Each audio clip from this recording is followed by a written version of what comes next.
Let's look at our problem. We need to find out what 1093 times 465 is. That's a big problem, but don't worry, we'll break it into smaller, easier pieces. First, let's stack the numbers on top of each other. The bigger number goes on top. Now we will times by each digit on the bottom, starting from the right side. Let's start with the 5 in the ones place. 3 times 5 is 15, write 5 carry 1.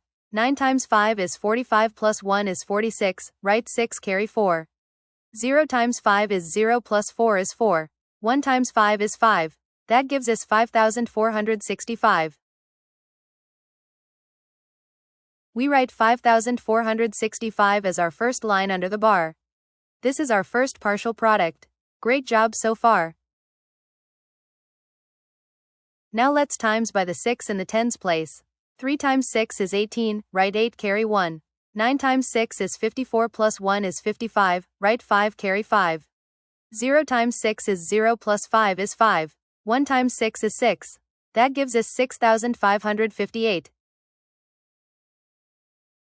Since the 6 is in the tens place, we put a 0 at the end. So 6,558 becomes 65,580. We write this on the next line. Now let's times by the 4 in the hundreds place.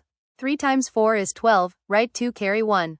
9 times 4 is 36 plus 1 is 37, write 7 carry 3. 0 times 4 is 0 plus 3 is 3. 1 times 4 is 4. That gives us 4,372.